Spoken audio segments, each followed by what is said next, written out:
সবাইকে আসসালামু আলাইকুম। সবাইকে মাহে রমজানের শুভেচ্ছা জানিয়ে আজকে আমার রেসিপিটি শুরু করছি। আজকে তৈরি করে দেখাবো ভিন্ন স্বাদের চিজ এবং মাংস দিয়ে আলুর চপ, যেটা দেখতেই শুধু সুন্দর নয়, খেতেও অসম্ভব মজা হবে।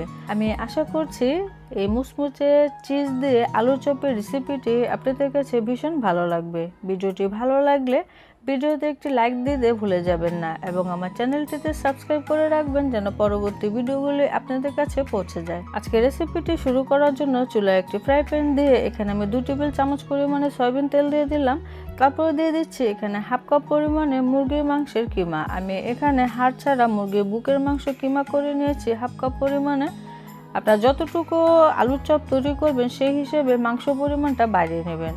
এখানে আমি হাফ চা চামচ করে দিয়েছি মরিচের গুঁড়া, ধনিয়া গুঁড়া এবং জিরার গুঁড়া, আর 1/4 চা চামচের মতো দিয়েছি গরম মশলা গুঁড়া এবং হলুদের গুঁড়া। এখানে 1 চা চামচ পরিমাণে আদা রসুন বাটা দিয়ে দিলাম। দিয়ে এখন খুব ভালো করে মিশিয়ে নেব। চুলার জালটা এখন মিডিয়াম টু হাইতে আছে। আর এই মুরগির বুকের মাংস হতে কিন্তু সময় লাগবে না, নেড়ে চেড়ে মিশিয়ে নিলে হয়ে যাবে। এখানে আমি হাফ কাপের মতো পেঁয়াজ কুচি দিলাম এবং স্বাদ অনুযায়ী কাঁচামরিচ কুচি দিয়ে দিলাম। আমি এখানে 1 চা চামচের মতো দিয়েছি, আপনারা চাইলে বেশি দিতে পারেন। আমি 2 মিনিটের মতো ঢেকে রেখে দিলাম। মাঝে একবার নেড়ে চেড়ে দিয়েছিলাম। আমার মাংস কিন্তু প্রায় হয়ে গিয়েছে, এখন নেড়ে চেড়ে মিশিয়ে নেব। পেঁয়াজটা একটু কচকচে থাকবে, এজন্যই আমি পরে দিয়েছি। তো মাংসটা হয়ে গিয়েছে, নামানোর আগে এখানে দিয়ে দিতে হবে ধনিয়া পাতা কুচি। তবে এটা অপশনাল, আপনারা যদি পছন্দ না করেন এই ধনিয়া পাতা কুচি বাদ দিবেন। ধনিয়া পাতা দেওয়ার পরে আমি 1 মিনিটের জন্য ঢেকে রেখে দিয়েছিলাম যেন এই ফ্লেভারটা ভালো আসে। এখন এখানে আমি সামান্য একটু লেবুর রস দিয়ে দিলাম, 1 চা চামচের মতো হবে, দিয়ে নেড়ে চেড়ে মিশিয়ে দিচ্ছি। তারপরে নামিয়ে এক সাইডে রেখে দিচ্ছি। এখন আমার আলু চপের জন্য লাগবে আলু। আমি প্রথমেই কিছু আলু সেদ্ধ করে রেখেছিলাম। আমি এখানে প্রায় হাফ কেজির মতো আলু সেদ্ধ করে নিয়েছি, আর এগুলিকে এখন একটি গ্রেটারে গ্রেট করে নিচ্ছি। তবে আপনারা চাইলে এগুলো ম্যাশ করেও নিতে পারেন, তবে কোনোভাবেই যেন এই আলুতে দানা দানা না থাকে। আলুগুলো গ্রেট করা হয়ে গিয়েছে। এখন আমি দিয়ে দিচ্ছি এখানে 1 চা চামচ পরিমাণে চিলি ফ্লেক্স। তারপরে দিয়ে দিচ্ছি হাফ চা চামচ লবণ, স্বাদ অনুযায়ী লবণটা দিতে হবে। এখানে আমি 1 চা চামচ দিয়ে দিলাম চাট মশলা, আরও দিয়ে দিচ্ছি 2 টেবিল চামচ পরিমাণে কর্নফ্লাওয়ার। এখানে আমি 1 টেবিল চামচ পরিমাণে দিয়ে দিলাম বাটার। আপনারা যদি চাট মশলা দিতে না চান, সামান্য একটু ধনিয়া গুঁড়া এবং জিরা গুঁড়া দিয়ে দিতে পারেন। আর যদি ঝালটা কম বেশি খান সেক্ষেত্রে চিলি ফ্লেক্সটা বাড়িয়ে কমিয়ে দিতে পারেন। এখানে আমি ভাজা জিরা গুঁড়া দিয়ে দিলাম হাফ চা চামচ পরিমাণে, এতে করে ফ্লেভারটা ভালো আসবে। সব উপকরণ দেওয়া হয়ে গেলে খুব ভালো করে মিশিয়ে নিতে হবে, আলুতে কোনো প্রকার যেন দানা না থাকে। আমি এখানে হাফ কাপ পরিমাণে চিজ নিয়েছি, গ্রেটারে গ্রেট করে নিয়েছি। আর এটা কিন্তু আমার ঘরে বানানো চিজ, আপনারা তৈরি করতে চাইলে দেখে নিতে পারেন, ডেসক্রিপশন বক্সে লিঙ্কটি দিয়ে দিব। ঘরেই কিন্তু খুবই সহজে চিজ তৈরি করা যায়। তো এখন আমি আলু চপ তৈরি করার জন্য এই আলুগুলোকে ভাগ করে নিচ্ছি যেন ছোট বড় না হয়ে যায়। সবটুকু আলু ভর্তা দিয়ে প্রথমে আলুর বল তৈরি করে নিব, তারপরে আমি আলুর চপগুলো তৈরি করে নেব। এখানে আমার প্রায় 8টির মতো আলুর বল তৈরি হয়েছে। এখন এখান থেকে একটা করে নিয়ে আলুর চপ তৈরি করব। আমি হাতে সামান্য একটু সরিষার তেল মাখিয়ে নিয়েছি যেন আলু চপগুলো বানাতে সুবিধা হয়, লেগে না যায়। তো প্রথমে গোল বলের মতো করে মসৃণ করে তৈরি করতে হবে। তারপরে এভাবে একটু হালকা করে চেপে চেপে রুটির মতো বড় করে নিতে হবে যেন আমরা ভিতরে মাংসের পুর আর চিজ দিতে পারি। এখন আমি এখানে পরিমাণ মতো মাংসের পুর দিয়ে দিলাম। আমি এখানে 2 চা চামচ দিলাম।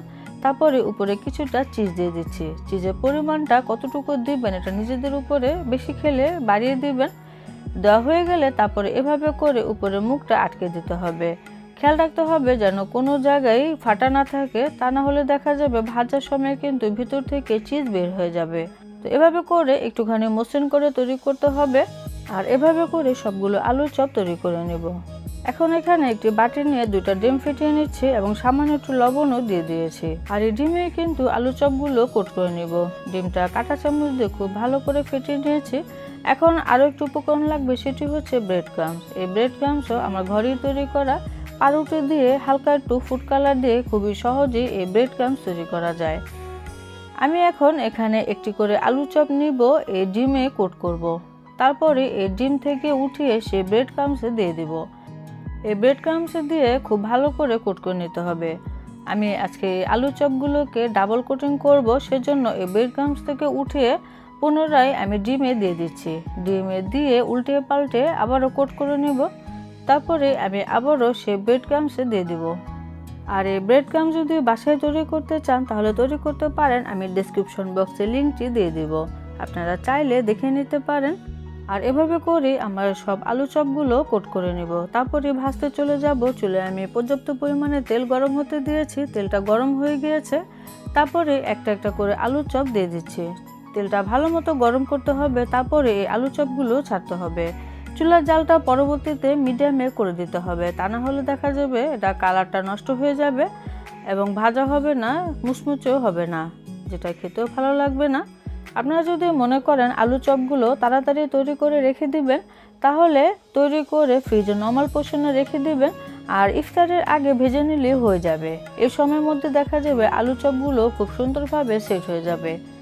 এখন আমি উল্টে পাল্টে ভেজে নিয়েছি, খুবই সুন্দর একটি কালার চলে এসেছে। তেলটা ঝরিয়ে নামিয়ে নিচ্ছি। এভাবে করি আমি সব আলু চপগুলো ভেজে নিব। সবকটা আলু চপ আমি ভেজেও নিয়েছি এবং এর মধ্যে কয়েকটা খাওয়াও হয়ে গিয়েছে। যে কটা আছে এই কটা আপনাদের সাথে পরিবেশন করছি। আসলে এই আলু চপগুলো এতটাই মজার হয়, আপনারা তৈরি করলে বুঝতে পারবেন। আবার ভিতরে যে চিজ দেওয়া, সেই কারণে এটার টেস্ট বহুগুণে বেড়ে যায়। আর এই আলু চপ তৈরি করলে পরিবেশন করতে হবে গরম গরম, তাহলে এরকম চিজের স্টিকি ভাবও পাবেন এবং এর টেস্টও ভালো পাবেন। আমার এই আলু চপটা দেখে নিশ্চয়ই বুঝতে পারছেন আলু চপটা দেখতে কতটা লোভনীয় হয়েছে এবং খেতে অত্যন্ত মজার হয়েছে। আমি আশা করছি আপনাদের কাছে ভীষণ ভালো লাগবে। তৈরি করলে অবশ্যই কমেন্টে জানাবেন এবং ইফতারিতে তৈরি করবেন। সবাই অনেক বেশি ভালো থাকবেন, সুস্থ থাকবেন। আজকের মতো তাহলে বিদায় নিচ্ছি। খুদা হাফেজ।